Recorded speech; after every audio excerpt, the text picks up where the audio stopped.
Hello बच्चों, let's see this question. The question says, in an imaginary atmosphere, the air exerts a small force F on any particle in the direction of particle's motion. ठीक है. A particle of mass m is projected upward in t1 time in reaching a maximum height and t2 time returning to the journey to the original point. तो ठीक है, और उसमें हमें बताना है कि इसमें से ए बी सी डी में से हमारा कौन सा ऑप्शन करेक्ट है. मतलब basically A B C D में कोरिलेशन गिवन है टी1 और टी2 में.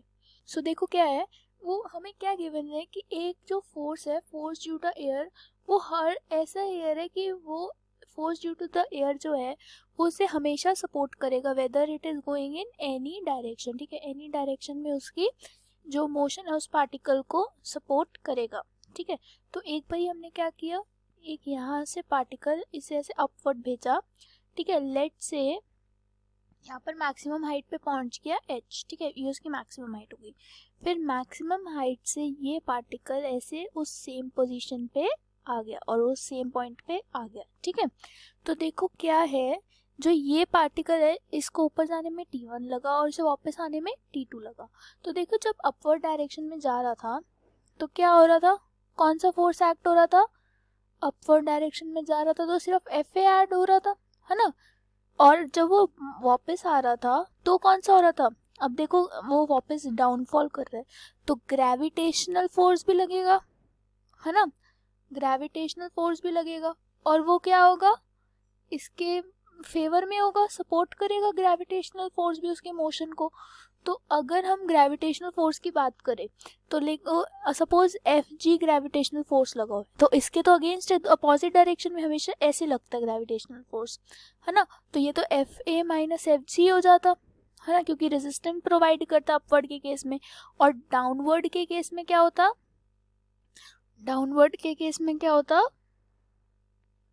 F A that is force due to the atmosphere plus F G Y, क्योंकि वो उसको सपोर्ट करता है. इसका मतलब क्या हुआ कि जो फोर्स ग्रेटर किस में लगा, फोर्स ग्रेटर किस में लगा, डाउनवर्ड डायरेक्शन में is greater than force during upward direction, है ना, क्योंकि वो तो रेजिस्टेंस के अगेंस्ट जा रहा था. तो जब फोर्स ज़्यादा होगा तो मतलब downward acceleration is greater than upward acceleration, है ना. यही हुआ. अब एक्सेलरेशन क्या होता है, v बाई टी, है ना, यही होता है, v बाई टी होता है एक्सेलरेशन. अब देखो v कांस्टेंट रखो और अगर हम t है तो acceleration is indirectly proportion to t हुआ, है ना. तो अगर एक्सेलरेशन डाउनवर्ड में ज़्यादा है तो इसका मतलब t downward is less than t upward. तो t डाउनवर्ड क्या था, t2 is less than t1.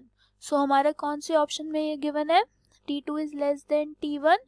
तो ये हमारे ऑप्शन बी में गिवन है ना, ये हमारे ऑप्शन बी में गिवन है. So option B is our correct answer. Hope you understood well. Best of luck.